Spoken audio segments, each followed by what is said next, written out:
Hey guys, this is Vid, and this is my kiln guide. Whether you're trying to get the cape or trying to farm onyxes, this is a good way to go. If you don't have Nex armor and stuff, or steel titans, and this is really a lot easier way to go. If you don't use any food, if you do it correctly, and if you have unicorns. If you don't have unicorns, then you're going to need another method of healing, such as blood barrage, onyx enchanted bolts. If you're using a titan, I recommend probably just having a tort and then switching out to the titan. So, and if you're, of course, use food that way, but using the method I actually use, you don't use any food unless you make mistakes. I'll just go over a few key points that I'm using.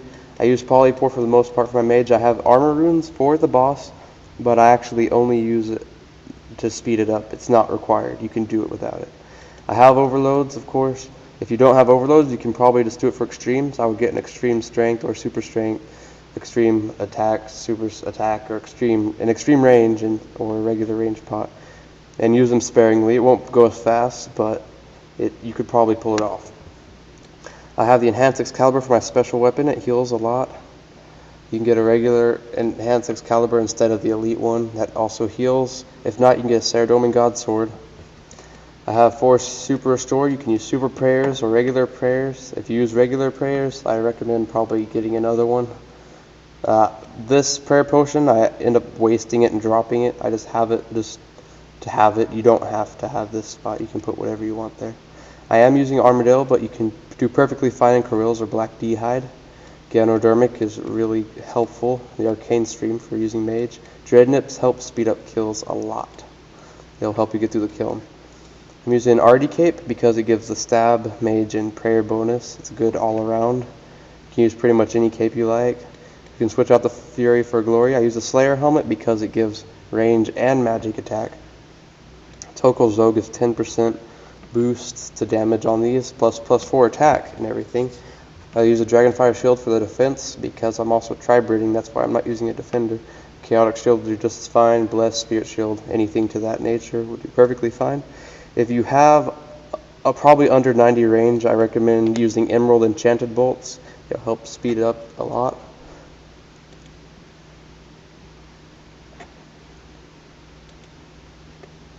If you have under 90 range, I recommend using Emerald Enchanted Bolts. It'll help speed up your kills a lot. Also for Aurors, I recommend Penance. It'll save you a lot of prayer, and it probably is. I won't say it's necessary, but it's really important if you're not getting through this fast, if you're using lesser gear than what I'm actually using. And Vampirism helps heal. You can just take a quick look at everything else. On my actual notes that I have in the paste bin at the bottom, I have a list of the stuff I actually do use. Now, a key to this guide that makes it different than other guides is the text part. The text notes that remind you what to do before each wave. The reminders that it's a lot more effective than other guides because they just show the video, and it's hard to go back and forth between the video while you're actually fighting. And it's even harder to memorize it. That's why I have the notes and the paste bin. You can just copy and paste those into the SwiftKit like I'll show you here in a second, or you can print them out, but I highly recommend doing that. If you don't need that, it doesn't matter. It's just, it really benefits me, and I think it might help you. Okay, so if you use a SwiftKit method like me, first you gotta download SwiftKit and open it up and stuff, and once you got it all open and set up, go to Play RS and you play and you log in and all that stuff. Now you go to Show Internal Utilities down here. That opens up all these tools like the timer and stuff. You're going to be at this very top one, which is like a notepad sort of thing. And you're going to open up the paste bin link that I have on the YouTube. And you're just going to copy all of this and paste it. And they're right in front of you, so while you fight and stuff, you can actually have it all right in front of you. So you're like on wave 18. You know to wear this, and you can just look at it as you're playing. It's real convenient.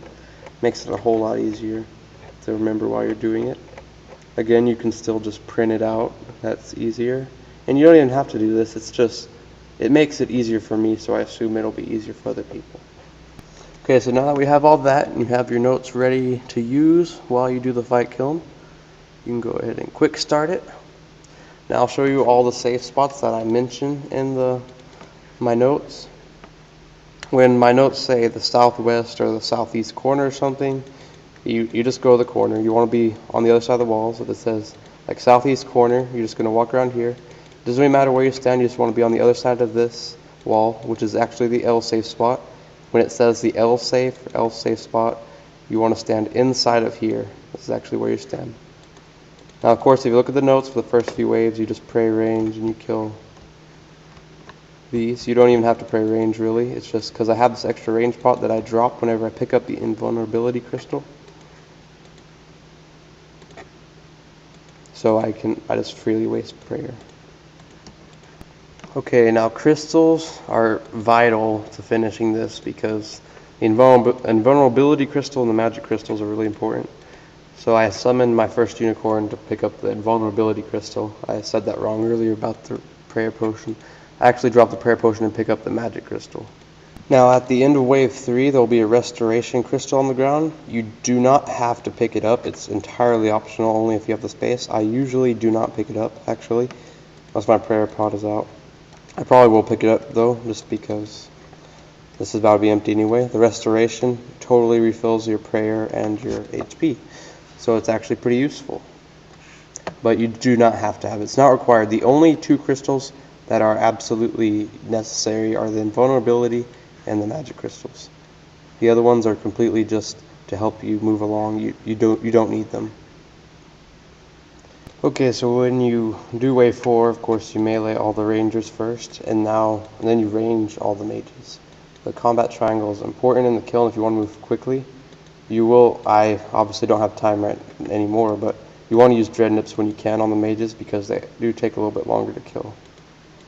Okay. Now the first dill is on this wave.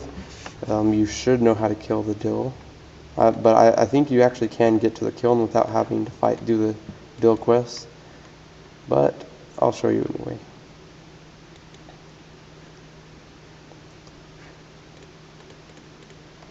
Basically get your mage gear on, trap them. You're going to hit them, then back away.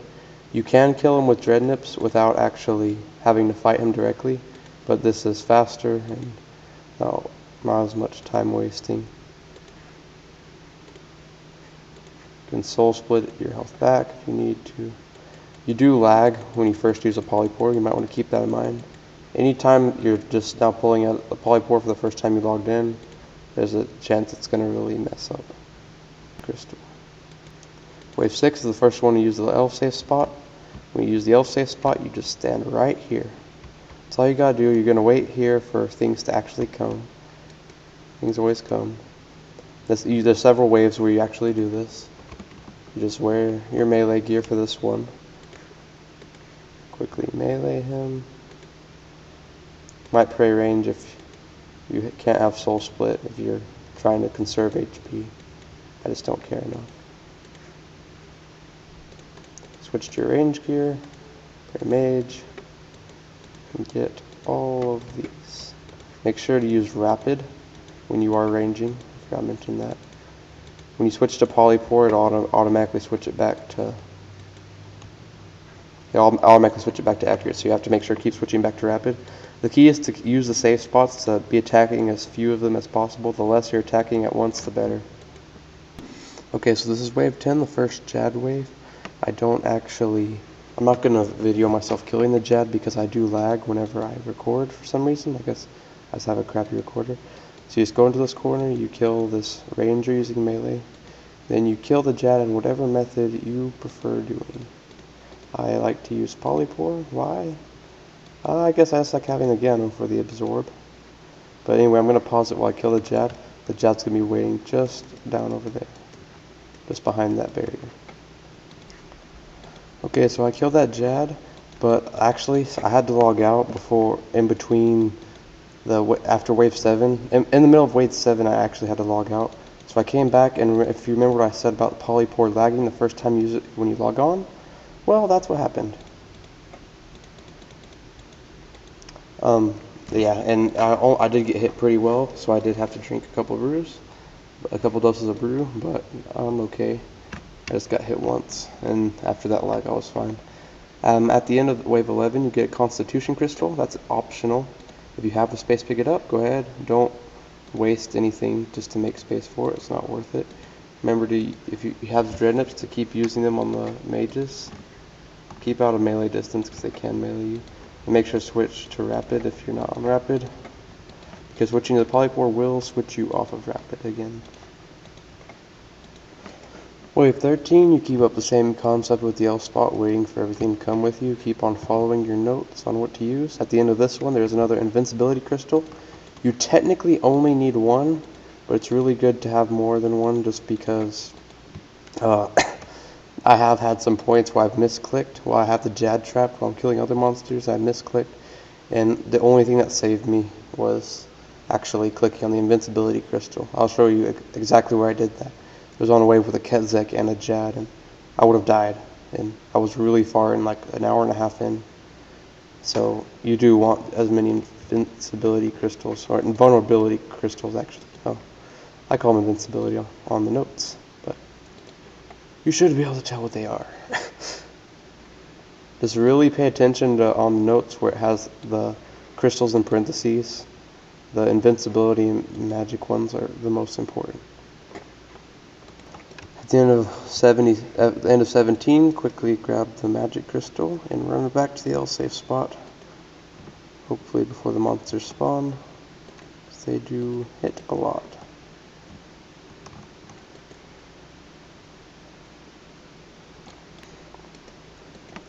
Okay, so on wave 19, it's just a ton of mages. The key is to, you start in the L safe spot and stuff just like your guide says. Just try to fight as few as possible.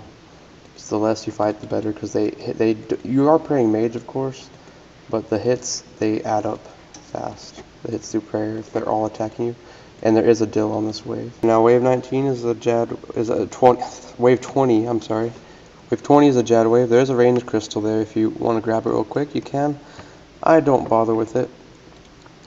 Now the Jad is going to be over there, and of course I'm not going to record it again. I'm just going to kill this guy real quick, and then I'm going to kill the Jad.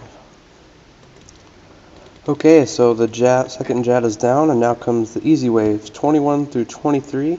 You can just use mage, and it's really easy. I'll show you how you trap these real quick. And if your unicorn runs out or your ore runs out, my penance ran out early because, like I said earlier, I did have to log in wave 7. So you probably will still have the ore and it'll run out, but don't activate the next one because these waves are really easy. If you're using blood barrage for your healing, actually, instead of a unicorn, these waves are good because you can get these done really fast. So anyway, you just run up to that corner. Then you run down here and you can trap most of the monsters. You can do waves 21, 22, and 23 just doing that.